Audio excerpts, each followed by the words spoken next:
हाँ जी राजे BA second के students अपना टॉपिक चल रहा सीगा डबल एंड ट्रिपल इंटैगरल का। डबल इंटैगरल के उपर अपने एक क्लास पहला लगा ली सी जिहदे आप लिमिट्स की आइडेंटिफिकेशन पढ़ ली सी, ठीक है। उस तो बाद ये कंटिन्यूएशन आप कॉमन फिजिबल रीजन तो स्ट्रिप्स ड्रॉ करने का टॉपिक पूछ रहे थे। कई स्टूडेंट दी क्वेरी सीगियां जदों तक तुहाडे कोल कॉमन फिजिबल रीजन के लैफ्ट राइट लोअर या अबव सेम ही सरफेस हो, एको ही सरफेस हो तो एक स्ट्रिप की लोड़ पैंदी है हॉरिजॉन्टल या वर्टिकल की। जिस तरह ये जे आपने वाई दी वेरीएबल लिमिट्स देखनियां ने तो लोअर लिमिट तो अपर लिमिट तक एक वर्टिकल स्ट्रिप लगावांगे। हेठां वाले सरफेस से वाई की वैल्यू कितनी है लोअर लिमिट आ जाएगी, ठीक है। उपर सरफेस से कितनी वाई की वैल्यू आएगी जी अपर लिमिट। एक ही हो जाएगी एक्स दी वेरीएबल लिमिट्स। वेरीएबल लिमिट्स के नाल जे एक्स दी कॉन्स्टेंट लिमिट्स देखनियां ने ये लैफ्ट पॉइंट में लेके राइट पॉइंट तक ये आ जाएंगे कॉन्स्टेंट लिमिट्स।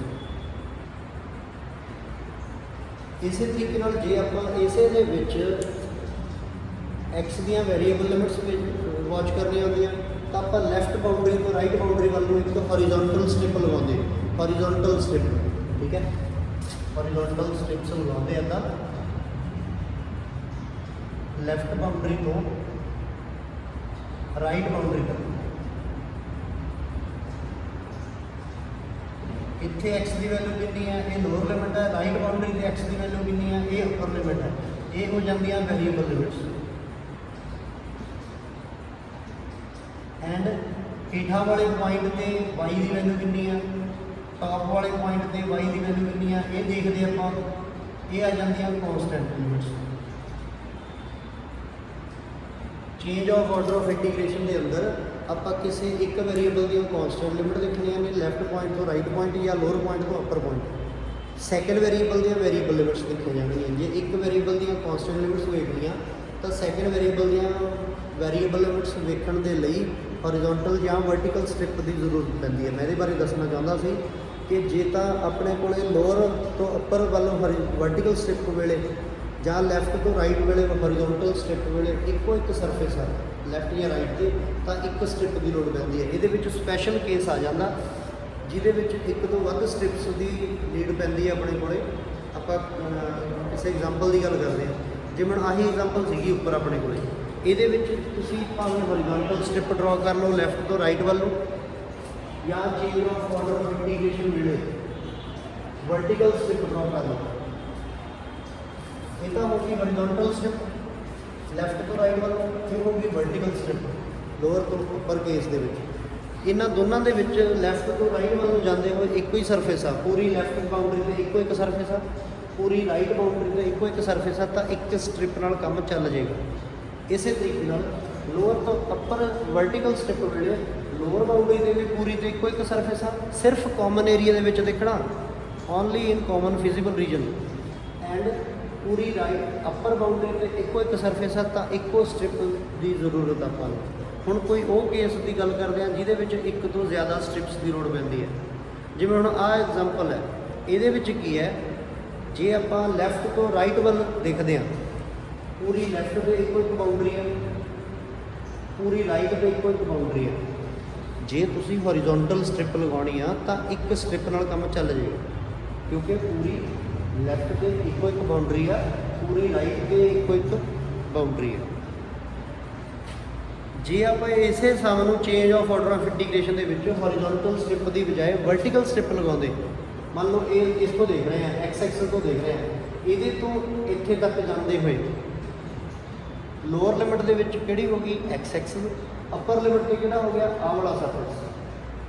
पर जो आप इधरले पोर्शन के आते हैं लोअर लिमिट तो एक्स एक्सल ही है, उपरले पोर्शन की कोई किसी होर की बाउंड्री आ रही है।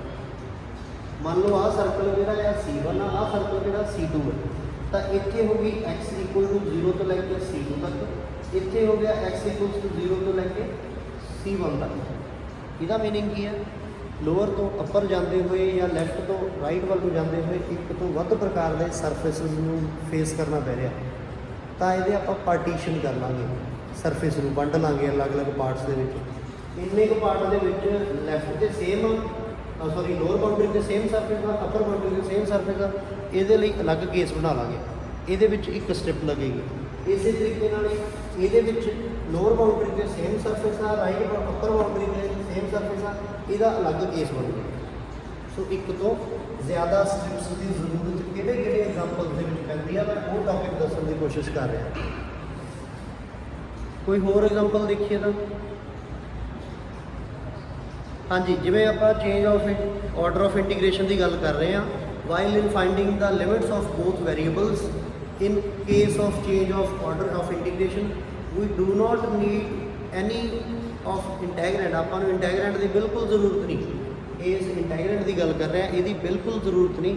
ਇਹਦੀ ਵੈਲਿਊ, ਇਹਦੀ ਲੋੜ ਤਾਂ ਬਿਲਕੁਲ ਐਂਡ ਤੇ ਪੈਂਦੀ ਹੈ ਜਦੋਂ ਆਪਾਂ ਸਮ ਨੂੰ ਕੈਲਕੂਲੇਟ ਕਰਦੇ ਹਾਂ, ਇਹਦੀ ਇਵੈਲੂਏਸ਼ਨ ਕਰਦੇ ਹਾਂ। ਸਾਰੀ ਦੀ ਸਾਰੀ ਗੇਮ ਇਹਨਾਂ ਲਿਮਿਟਸ ਤੇ ਹੈ। ਕਿਹਦੀਆਂ ਕੌਨਸਟੈਂਟ ਲਿਮਿਟ ਨੇ, ਕਿਹਦੀਆਂ ਵੈਰੀਏਬਲ ਲਿਮਿਟ ਨੇ। ਪਹਿਲਾਂ ਵੈਰੀਏਬਲ ਲਿਮਿਟਸ ਤੋਂ ਸਰਫੇਸ ਡਰਾ ਕੀਤੇ ਜਾਂਦੇ ਆ। ਇਹ ਗੱਲ ਆਪਾਂ ਪਿਛਲੇ ਲੈਕਚਰ ਦੇ ਵਿੱਚ ਡਿਟੇਲ ਦੇ ਵਿੱਚ ਪੜ੍ਹ ਲਿਆ ਕਿ ਇੱਕ ਕੇਸ ਬਣੇਗਾ ਲੋਅਰ ਸਰਫੇਸ ਦਾ, ਉਹ ਕਿੱਦਾਂ ਦਾ ਆ, ਕਿੱਥੋਂ ਕਿੱਥੋਂ ਦੀ ਪਾਸ ਕਰਦਾ ਆ, ਠੀਕ ਹੈ, ਉਹਦੇ ਬਾਰੇ ਐਨਾਲਿਸਿਸ ਕਰੋ। ਦੂਜਾ ਕੇਸ ਅੱਪਰ ਸਰਫੇਸ ਦਾ ਆ ਜਾਏਗਾ ਵੈਰੀਏਬਲ ਲਿਮਿਟ ਦੇ ਵਿੱਚੋਂ, ਉਹ ਕਿੱਦਾਂ ਦੀ ਡਾਇਗਰਾਮ ਆ, ਕਿੱਥੋਂ ਕਿੱਥੋਂ ਦੀ ਪਾਸ ਕਰਦੀ ਆ, ਉਹਦੇ ਬਾਰੇ ਪਤਾ ਚੱਲ ਜਾਏਗਾ। ਤੀਜਾ ਕੇਸ ਦੋਨਾਂ ਦੀ ਇੰਟਰਸੈਕਸ਼ਨ ਦਾ ਆ ਜਾਏਗਾ ਕਿ ਦੋਨਾਂ ਦੀ ਇੰਟਰਸੈਕਸ਼ਨ ਇੱਕ ਸਰਫੇਸ ਦੇ ਵਿੱਚੋਂ x ਦੀ ਜਾਂ y ਦੀ ਵੈਲਿਊ ਕੱਢ ਕੇ ਦੂਜੇ ਸਰਫੇਸ ਦੇ ਵਿੱਚ ਪੁੱਟ ਕਰਨੀ, ਠੀਕ ਹੈ। ਇਸ ਤਰੀਕੇ ਨਾਲ ਆਪਾਂ ਕਾਮਨ ਫਿਜ਼ੀਬਲ ਰੀਜਨ ਡਰਾ ਕਰਦੇ ਹਾਂ ਇੰਟਰਸੈਕਸ਼ਨ ਦੇ ਪੁਆਇੰਟਸ ਨੂੰ। ਇਹ ਗੱਲ ਪ੍ਰੀਵੀਅਸ ਲੈਕਚਰ ਦੇ ਵਿੱਚ ਡਿਟੇਲ ਦੇ ਵਿੱਚ ਕੀਤੀ ਗਈ ਆ। ਅੱਜ ਆਪਾਂ ਜਸਟ ਇਹ ਗੱਲ ਕਰਨੀ ਸੀਗੀ, ਕਈ ਸਟੂਡੈਂਟਸ ਦੀਆਂ ਕੁਐਰੀ ਸੀਗੀਆਂ, ਮੈਨੂੰ ਫੋਨ ਤੇ ਵੀ ਕਈ ਸਟੂਡੈਂਟ ਨੇ ਦੱਸਿਆ, WhatsApp ਮੈਸੇਜ ਵੀ ਕੀਤੇ। ਆਪਣੇ ਜਿਹੜਾ YouTube ਚੈਨਲ ਆ ਜਿੱਥੇ ਆਪਾਂ ਨੇ ਇਹ ਵੀਡੀਓ ਕਾਲਜ ਦੀ ਵੈਬਸਾਈਟ ਤੇ ਪਾਈ, ਉੱਥੇ ਵੀ ਕਈ ਬੱਚਿਆਂ ਨੇ ਕਮੈਂਟ ਕੀਤੇ ਸੀਗੇ ਕਿ ਸਾਨੂੰ ਇੱਕ ਤੋਂ ਵੱਧ ਸਟ੍ਰਿਪਸ ਵਾਲੇ ਕੁਐਸਚਨ ਨਹੀਂ ਸਮਝ ਲੱਗਦੇ। ਸੋ ਮੇਨ ਆਪਣਾ ਅੱਜ ਦੇ ਲੈਕਚਰ ਦਾ ਇਹੀ ਏਮ ਹੈ ਕਿ ਇੱਕ ਤੋਂ ਜ਼ਿਆਦਾ ਸਟ੍ਰਿਪਸ ਕਿਹੜੇ ਕਿਹੜੇ ਐਗਜ਼ਾਮਪਲ ਦੇ ਵਿੱਚ ਜਾਂ ਕਿਸ ਤਰ੍ਹਾਂ ਦੇ ਕਿਸ ਦੇ ਵਿੱਚ ਜ਼ਰੂਰਤ ਪੈਂਦੀ ਹੈ। ਸੋ ਤੁਸੀਂ ਇਹਦੀਆਂ ਵੈਰੀਏਬਲ ਲਿਮਿਟਸ ਤੋਂ ਏਰੀਆ ਡਰਾ ਕਰ ਲੈਣਾ ਆ ਕਾਮਨ ਫਿਜ਼ੀਬਲ ਰੀਜਨ। ਉਸ ਤੋਂ ਬਾਅਦ ਜਿਹਦੀਆਂ ਕੌਨਸਟੈਂਟ ਲਿਮਿਟ ਸੀ ਉਹਨਾਂ ਨੂੰ ਕਨਵਰਟ ਕਰ ਲੈਣਾ ਵੈਰੀਏਬਲ ਲਿਮਿਟਸ ਦੇ ਵਿੱਚ ਨਵੀਆਂ ਸਟ੍ਰਿਪਸ ਲਗਾ ਕੇ। ਜਿਹਦੀਆਂ ਵੈਰੀਏਬਲ ਲਿਮਿਟ ਸੀ ਹੁਣ ਉਹਦੀਆਂ ਕੌਨਸਟੈਂਟ ਲਿਮਿਟਸ ਪਤਾ ਕਰਨੀਆਂ ਨੇ ਪੁਆਇੰਟਸ ਤੋਂ। ਇੰਨਾ ਕੁ ਕੰਮ ਹੈ change of order of integration ਦਾ। ਹਾਂਜੀ, ਆਪਣਾ ਇਹੀ ਕੰਮ ਪਹਿਲਾਂ ਦਾ ਸਟਾਰਟ ਕੀਤਾ ਹੋਇਆ change of order of integration ਜਾਂ ਰਿਵਰਸ ਦਾ ਆਰਡਰ ਆਫ ਇੰਟੀਗ੍ਰੇਸ਼ਨ। ਇਸ ਕੇਸ ਦੇ ਵਿੱਚ ਕੀ ਹੈ, ਡਬਲ ਇੰਟੈਗਰਲ ਦੇ ਕੁਐਸਚਨ ਨੇ। ਸਭ ਤੋਂ ਪਹਿਲਾਂ ਤਾਂ we have to change the given constant limits. ਇਹ ਗੱਲ ਮੈਂ ਪਹਿਲਾਂ ਲੈਕਚਰ ਦੇ ਵਿੱਚ ਦੱਸ ਗਿਆ, ਤੁਹਾਨੂੰ ਪ੍ਰੀਵੀਅਸ ਲੈਕਚਰ ਦੇ ਵਿੱਚ ਵੀ ਦੱਸ ਗਿਆ ਕਿ change of order of integration the topic ਬਹੁਤ ਇੰਪੋਰਟੈਂਟ ਆ। ਹਰ ਸਾਲ ਇਹਦੇ ਵਿੱਚ ਕੁਐਸਚਨ ਰਿਪੀਟ ਹੁੰਦਾ। ਮੇਨ ਇਹਦੇ ਵਿੱਚ ਕੰਮ ਕੀ ਹੈ ਕਿ ਜਿਹਦੀਆਂ ਕੌਨਸਟੈਂਟ ਲਿਮਿਟਸ ਨੇ ਹੁਣ ਉਹਨਾਂ ਨੂੰ ਵੈਰੀਏਬਲ ਲਿਮਿਟ 'ਚ ਲੈ ਆਉਣਾ, ਜਿਹਦੀਆਂ ਵੈਰੀਏਬਲ ਲਿਮਿਟ ਸੀ ਹੁਣ ਉਹਨਾਂ ਨੂੰ ਕੌਨਸਟੈਂਟ ਲਿਮਿਟਸ ਦੇ ਵਿੱਚ ਕਨਵਰਟ ਕਰ ਲੈਣਾ। ਇੰਨਾ ਕੁ ਕੰਮ ਆ ਮੇਨਲੀ। ਕੌਨਸਟੈਂਟ ਲਿਮਿਟਸ ਵੇਖਣ ਦੇ ਲਈ ਪੁਆਇੰਟਸ ਦੀ ਲੋੜ ਪੈਂਦੀ ਆ। ਲੈਫਟ ਪੁਆਇੰਟ ਤੋਂ ਰਾਈਟ ਪੁਆਇੰਟ ਤੱਕ x ਦੀਆਂ ਕੌਨਸਟੈਂਟ ਲਿਮਿਟ ਆ ਜਾਣਗੀਆਂ, ਲੋਅਰ ਪੁਆਇੰਟ ਤੋਂ ਅੱਪਰ ਪੁਆਇੰਟ ਤੱਕ y ਦੀਆਂ ਕੌਨਸਟੈਂਟ ਲਿਮਿਟਸ ਆ ਜਾਣਗੀਆਂ। ਪਰ ਵੈਰੀਏਬਲ ਲਿਮਿਟਸ ਵਾਚ ਕਰਨ ਦੇ ਲਈ ਹੌਰੀਜ਼ੌਂਟਲ ਜਾਂ ਵਰਟੀਕਲ ਲਿਮਿਟਸ ਦੀ ਲੋੜ ਪੈਂਦੀ ਹੈ। ਜੇ x ਦੀਆਂ ਵੈਰੀਏਬਲ ਲਿਮਿਟ ਚੈੱਕ ਕਰਨੀਆਂ ਨੇ ਕਿੰਨੀਆਂ ਆ ਰਹੀਆਂ ਨੇ ਤਾਂ ਹੌਰੀਜ਼ੌਂਟਲ ਸਟ੍ਰਿਪ ਦੀ ਨੀਡ ਹੈ। ਜੇ y ਦੀਆਂ ਵੈਰੀਏਬਲ ਲਿਮਿਟਸ ਪਤਾ ਕਰਨੀਆਂ ਨੇ ਤਾਂ ਵਰਟੀਕਲ ਸਟ੍ਰਿਪ ਦੀ ਲੋੜ ਪੈਣੀ ਹੈ। ਇੱਕ ਸਟ੍ਰਿਪ ਵਾਲੇ ਕੁਐਸਚਨ ਆਪਾਂ ਪ੍ਰੀਵੀਅਸ ਲੈਕਚਰ ਦੇ ਵਿੱਚ ਪੜ੍ਹ ਲਏ ਸੀ। ਹੁਣ ਇੱਕ ਜਾਂ ਇੱਕ ਤੋਂ ਵੱਧ ਸਟ੍ਰਿਪਸ ਵਾਲੇ ਕੁਐਸਚਨ ਦੀ ਗੱਲ ਚੱਲ ਰਹੀ ਸੀ। ਫਸਟਲੀ ਤਾਂ ਆਪਾਂ ਨੇ ਇਹ ਦੇਖ ਲਿਆ ਕਿ change of order of integration ਦੇ ਵਿੱਚ ਕੀ ਕਰਨਾ ਹੁੰਦਾ, ਕਿੱਦਾਂ ਕਰਨਾ, ਉਹਦੇ ਬਾਰੇ ਵੀ ਆਪਾਂ ਪ੍ਰੀਵੀਅਸ ਲੈਕਚਰ ਦੇ ਵਿੱਚ ਪੜ੍ਹ ਲਿਆ ਸੀ ਕਿ ਲੋਅਰ ਵੈਰੀਏਬਲ ਲਿਮਿਟ ਨੂੰ ਪਹਿਲਾ ਸਰਫੇਸ ਕਹਿ ਦੇਣਾ, ਅੱਪਰ ਵੈਰੀਏਬਲ ਲਿਮਿਟ ਨੂੰ ਸੈਕਿੰਡ ਸਰਫੇਸ ਕਹਿ ਦੇਣਾ। ਉਸ ਤੋਂ ਬਾਅਦ ਤਿੰਨ ਮੇਨ ਕੇਸ ਕਰਨੇ ਆ। ਲੋਅਰ ਸਰਫੇਸ ਨੂੰ ਇੱਕ ਸਰਫੇਸ ਮੰਨਦੇ ਹੋਏ ਇਹ ਪਤਾ ਕਰੋ ਉਹ ਕਿੱਦਾਂ ਦਾ ਸਰਫੇਸ ਆ, ਕਿੱਥੋਂ ਕਿੱਥੋਂ ਦੇ ਪਾਸ ਕਰਦਾ, ਪੁਆਇੰਟ ਕਿਹੜੇ ਕਿਹੜੇ ਨੇ। ਅੱਪਰ ਸਰਫੇਸ ਨੂੰ ਦੂਸਰਾ ਸਰਫੇਸ ਮੰਨਦੇ ਹੋਏ ਉਹ ਕਿੱਦਾਂ ਦੀ ਸ਼ੇਪ ਦੀ ਡਾਇਗਰਾਮ ਆ, ਕਿੱਥੋਂ ਕਿੱਥੋਂ ਦੀ ਪਾਸ ਕਰਦੀ ਆ, ਉਹ ਪਤਾ ਕਰੋ। ਫਿਰ ਦੋਨਾਂ ਸਰਫੇਸ ਦੀ ਇੰਟਰਸੈਕਸ਼ਨ ਪਤਾ ਕਰੋ ਕਿ ਕਿਹੜੇ ਕਿਹੜੇ ਪੁਆਇੰਟ 'ਤੇ ਮਿਲਦੇ ਨੇ ਜਾਂ ਨਹੀਂ ਵੀ ਮਿਲਦੇ। ਉਸ ਤੋਂ ਬਾਅਦ ਏਰੀਆ ਡਰਾ ਕਰ ਲੈਣਾ ਕਾਮਨ ਫਿਜ਼ੀਬਲ ਰੀਜਨ। ਜੇ x ਦੀਆਂ ਕੌਨਸਟੈਂਟ ਲਿਮਿਟ ਦੇਖਣੀਆਂ ਨੇ ਤਾਂ ਲੈਫਟ ਪੁਆਇੰਟ ਤੋਂ ਲੈ ਕੇ ਰਾਈਟ ਪੁਆਇੰਟ ਤੱਕ ਐਕਸਟ੍ਰੀਮ ਪੁਆਇੰਟ ਕਿਹੜਾ ਆਜੂਗਾ, ਸ਼ੇਡਡ ਪੋਰਸ਼ਨ ਦੇ ਸਭ ਤੋਂ ਲੈਫਟ ਤੇ x ਦੀ ਵੈਲਿਊ ਕਿੰਨੀ ਆ, ਉਹ x ਦੀ ਲੋਅਰ ਕੌਨਸਟੈਂਟ ਲਿਮਿਟ ਹੈ।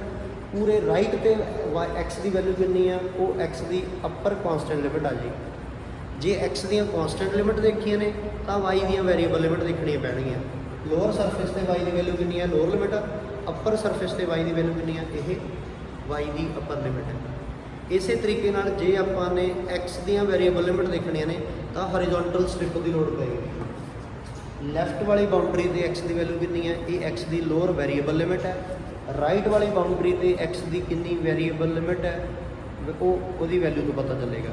ਜੇ x ਦੀਆਂ ਵੇਰੀਏਬਲ ਲਿਮਿਟਸ ਦੇਖਣੀਆਂ ਨੇ ਤਾਂ ਹੌਰੀਜ਼ੌਂਟਲ ਸਟ੍ਰਿਪ, y ਦੀਆਂ ਵੇਰੀਏਬਲ ਲਿਮਿਟ ਦੇਖਣੀਆਂ ਤਾਂ ਵਰਟੀਕਲ ਸਟ੍ਰਿਪ। ਜੇ ਹੁਣ y ਦੀਆਂ ਕੌਂਸਟੈਂਟ ਲਿਮਿਟ ਦੇਖਣੀਆਂ ਨੇ, ਇਹਦੇ ਬਾਰੇ ਵੀ ਪੂਰੀ ਕਾਮਨ ਫਿਜ਼ੀਬਲ ਰੀਜਨ ਦੇ ਵਿੱਚ ਡਾਇਗਰਾਮ ਦੇ ਵਿੱਚ ਸਭ ਤੋਂ ਨੀਚੇ ਵਾਲੇ ਪੁਆਇੰਟ ਤੇ y ਕਿੰਨਾ ਆ, ਇਹ y ਦੀ ਲੋਅਰ ਕੌਂਸਟੈਂਟ ਲਿਮਿਟ ਹੈ। ਉਹਦੇ ਉੱਪਰ y ਦੀ ਕਿੰਨੀ ਵੈਲਿਊ ਹੈ ਟੌਪ ਵਾਲੇ ਪੁਆਇੰਟ ਤੇ, ਉਹ y ਦੀ ਅਪਰ ਕੌਂਸਟੈਂਟ ਲਿਮਿਟ ਹੈ। ਆਪਾਂ ਨੇ ਦੋਨਾਂ ਦੀਆਂ ਕੌਂਸਟੈਂਟ ਨਹੀਂ ਦੇਖਣੀਆਂ, ਦੋਨਾਂ ਦੀਆਂ ਵੇਰੀਏਬਲ ਨਹੀਂ ਦੇਖਣੀਆਂ, ਇਹ ਗੱਲ ਦਾ ਧਿਆਨ ਰੱਖਿਓ।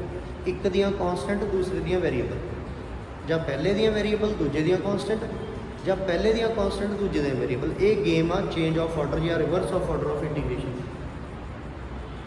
ਕੋਈ ਸਮ ਕਰਦੇ ਆ, ਇੱਕ ਸਮ ਕਰ ਲੈਂਦੇ, ਬਾਕੀ ਸਮ ਆਪਾਂ ਨੈਕਸਟ ਕਲਾਸ ਦੇ ਵਿੱਚ ਡਿਸਕਸ ਕਰ ਲਾਂਗੇ। ਦੋ ਸਮ ਕਰ ਲੈਂਦੇ ਆ।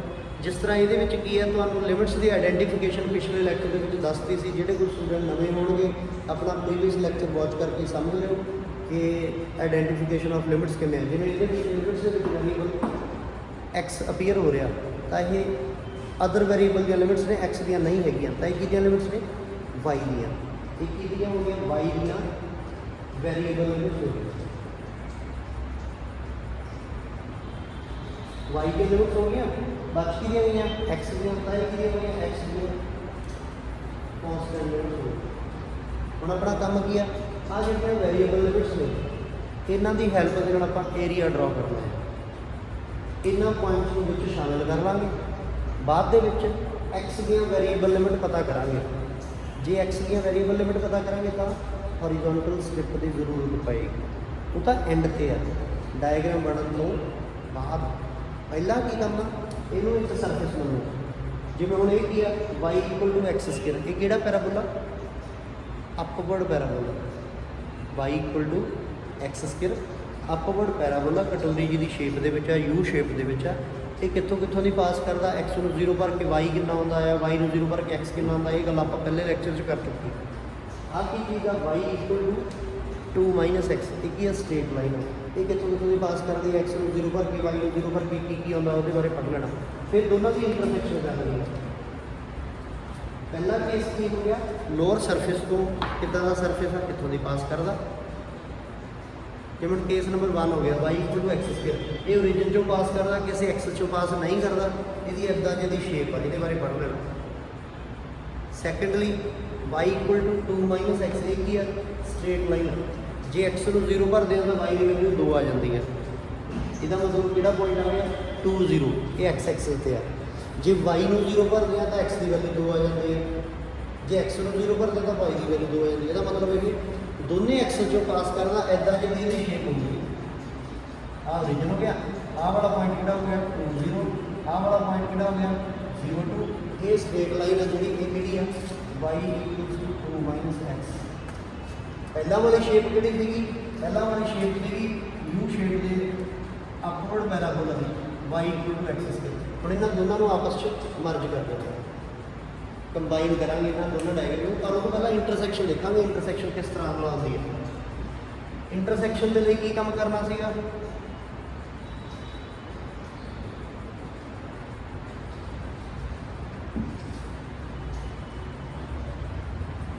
ਇੰਟਰਸੈਕਸ਼ਨ ਦੇ ਲਈ ਇਹ ਪਹਿਲਾ ਸਰਫੇਸ ਹੋ ਗਿਆ, ਦੂਸਰਾ ਸਰਫੇਸ ਹੋ ਗਿਆ। ਇਹਦੇ ਵਿੱਚੋਂ x ਦੀ ਜਾਂ y ਦੀ ਵੈਲਿਊ ਫਾਈਂਡ ਆਊਟ ਕਰਕੇ ਇੱਧਰ ਪੁੱਟ ਕਰ ਦਿਓ, ਤੁਹਾਡੇ ਕਾਮਨ ਪੁਆਇੰਟ ਆਉਣੇ ਸ਼ੁਰੂ ਹੋ ਜਾਣਗੇ। ਜਿਵੇਂ ਇੱਥੇ y ਦੀ ਵੈਲਿਊ ਕਿੰਨੀ ਹੈ, x²। ਇੱਥੇ y ਦੀ ਵੈਲਿਊ ਕਿੰਨੀ ਹੈ, 2 - x ਹੈ। ਤਾਂ x² = 2 - x। x ਦੀ ਵੈਲਿਊ ਆ ਗਈ 1 ਅਤੇ -2। ਇਹਨਾਂ ਦੋਵਾਂ ਨੂੰ ਭਾਵੇਂ ਪਹਿਲੇ ਸਰਫੇਸ 'ਚ ਪੁੱਟ ਕਰ ਲਓ ਜਾਂ ਦੂਜੇ ਸਰਫੇਸ 'ਚ ਪੁੱਟ ਕਰ ਲਓ, y ਦੀ ਵੈਲਿਊ ਰਹਿਣਗੀਆਂ।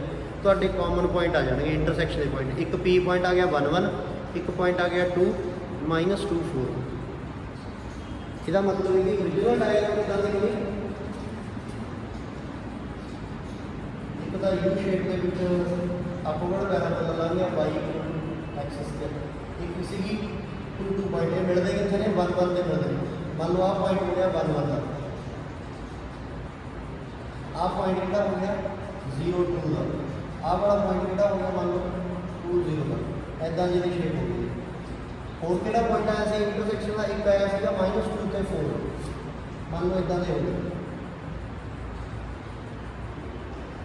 ਆਹ ਵਾਲੀ ਹੋਣੀ ਸਟ੍ਰੇਟ ਲਾਈਨ y = 2 - x। ਇੱਕ ਤਾਂ ਇੱਥੇ ਮਿਲਦੇ ਨੇ 1 1 ਤੇ, ਇੱਕ ਇੱਥੇ ਮਿਲਦੇ ਨੇ ਕਿਉਂ ਤੇ -2 ਅਤੇ 4 ਤੇ। ਹੁਣ ਕਾਮਨ ਏਰੀਆ ਕਿਹੜਾ ਹੋ ਗਿਆ? ਆਹ ਵਾਲਾ।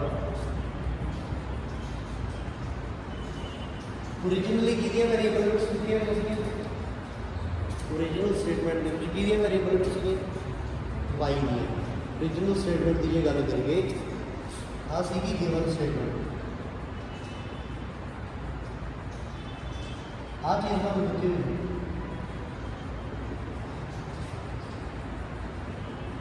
कि हेठा वाला सरफेस की सीगा y = x स्क्वायर, ऊपर वाला सरफेस की सीगा y = 2 - x।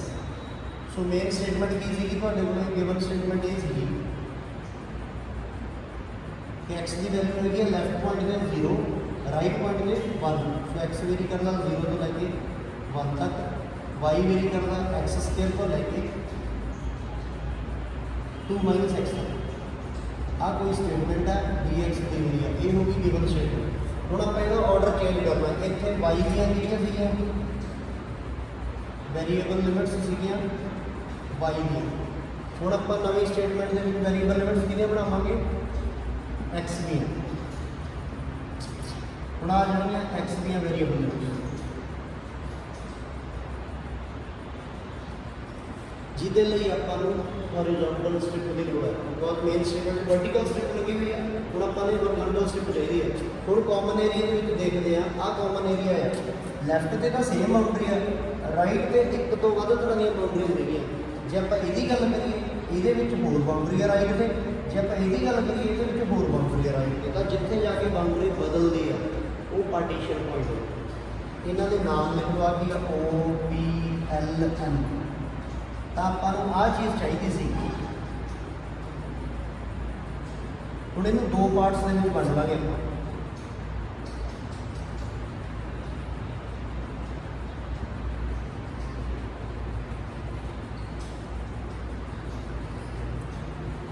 ये पार्ट किहड़ा हो गया अपना LPM ओवर LPM, ये वाला हो गया ओवर LPO।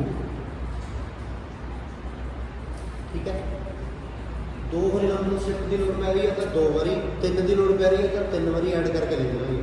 सारे का इंटैगरेंट गिवन इंटैगरेंट ही होगा, जो मेन स्टेटमेंट सी वही, सिर्फ लिमिट्स का फर्क होगा। ਹੁਣ ਪਹਿਲਾਂ ਤਾਂ ਇੰਨੇ ਕੁ ਪੋਰਸ਼ਨ ਦੀ ਗੱਲ ਕਰਦੇ ਹਾਂ, ਇਹਦੇ ਵਿੱਚ ਆਪਾਂ ਨੇ x ਦੀਆਂ ਵੈਰੀਏਬਲ ਲਿਮਿਟਸ ਲਿਖਣੀਆਂ ਨੇ।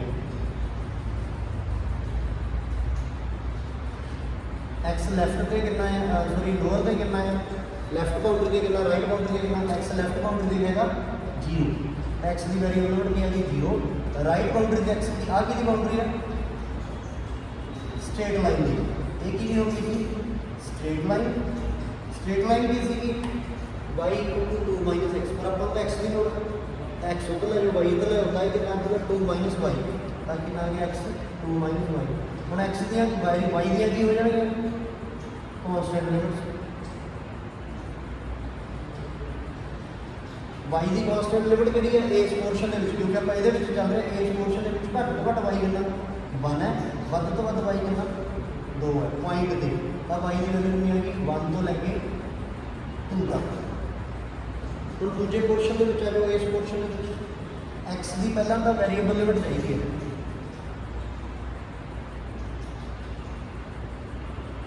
जे एक्स की वेरीएबल लिमिट चाहिए है तो एक्स लैफ्ट बाउंड्री से कितना 0 ही है इतने भी, पर राइट बाउंड्री से की है ये थी अपवर्ड पैराबोला।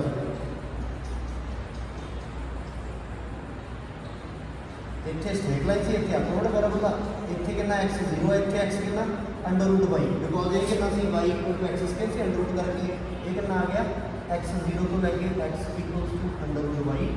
इस पोर्शन के y की लोअर पॉइंट तो ऊपर पॉइंट की वैल्यू देखते हैं, लोअर पॉइंट से y की वैल्यू 0 आ, वध तो वध ऊपर क्यों 1 है, तो y कितना आ गया 0 तो लैके 1। बस कितना हो गया, आ की आ गया सॉल्व हो गया change in order of indication. ये सी मेन स्टेटमेंट।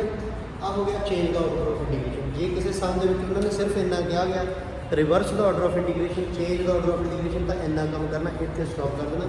जे वो सॉल्व करने भी कहेंगे इनू अलग सॉल्व करके आंसर करना। सो मेन काम ये अज के लैक्चर का ਜਿਹੜੇ ਸਮਸ ਦੇ ਵਿੱਚ ਇੱਕ ਤੋਂ ਜ਼ਿਆਦਾ ਸਟੈਪਸ ਦੀ ਲੋੜ ਪੈ ਰਹੀ ਹੈ ਉਹ ਸਾਰੇ ਕੰਪਲੀਟ ਕਰੋ। Change the order of integration ਵਾਲੇ ਟੌਪਿਕ ਨੂੰ ਫਿਨਿਸ਼ ਕਰੋ। ਬਾਕੀ ਦਾ ਕੰਮ ਆਪਾਂ ਨੈਕਸਟ ਟ੍ਰਿਪਲ ਇੰਟੈਗਰਲ ਦਾ ਕੱਲ੍ਹ ਦੀ ਕਲਾਸ ਦੇ ਵਿੱਚ ਕਰਾਂਗੇ। ਕੱਲ੍ਹ ਆਪਣੀ ਕਲਾਸ 9 ਵਜੇ ਸਵੇਰੇ ਇੱਥੇ ਲੱਗੇਗੀ 10 ਨੰਬਰ ਕੰਪਲੀਟ।